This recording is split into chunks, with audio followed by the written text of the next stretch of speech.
ফোনে যদি 5000 MPR battery হওয়া সত্ত্বেও আপনার ফোনের চার্জিং ব্যাকআপ কম থাকে তাহলে বলে আজকের ভিডিওটা আপনার জন্য। অনেক ক্ষেত্রে দেখা যায় যে এই নিনজা টেকনিকগুলো অ্যাপ্লাই করলে ফোনের চার্জিং ব্যাকআপ আগের থেকে অনেকটা বেটার হয়ে যায়।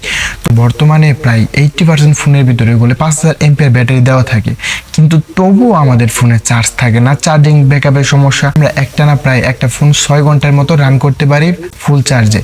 তো গাইজ ভিডিওর মাঝখানে এমন একটা কথা থাকবে যেটা শুনলে আপনি নিজে অবাক হয়ে যাবেন যে কোম্পানি আমাদের সাথে কিভাবে দুর্নীতি করে যাচ্ছে দিনের পর দিন। চার্জিং ব্যাকআপ বাড়ানোর জন্য সর্বপ্রথম দেখতে হবে যে আপনার ফোনে যদি হেভি কোনো অ্যাপস রান করে থাকেন, সে অনেক সময় দেখা যায় যে ডকুমেন্টসগুলো আমাদের অ্যাপস ইউজ করে সেই ডকুমেন্টসগুলো দিনের পর দিন চার্জ খাইতে থাকে। এর উপায় হচ্ছে যে আপনার ফোনে যে অ্যাপসগুলো আছে সেই অ্যাপসগুলো ক্লিয়ার ডাটা মারতে হবে 1 মাস পর পর। যে 24 ঘন্টার লোকেশনটা অন থাকে সেই লোকেশনটা করলে আপনার অজান্তেই অনেক চার্জ খেয়ে থাকে।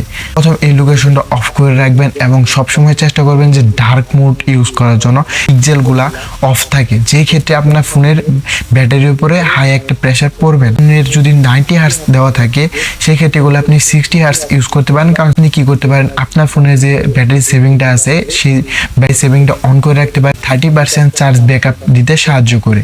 যে ব্রাইটনেসটা আছে সেই ব্রাইটনেসটা অটো ব্রাইটনেস করে দেবেন, যেখানে যে ব্রাইটনেসটা প্রয়োজন অটোমেটিক্যালি সেন্সার সেই ব্রাইটনেসটা প্রোভাইড করবে আপনাকে। ব্যাটারি যদি 100%-এর মধ্যে 100% চার্জ হয় সেই ক্ষেত্রে দেখা যায় ব্যাটারি ড্যামেজ হওয়ার সম্ভাবনা খুব বেশি থাকে।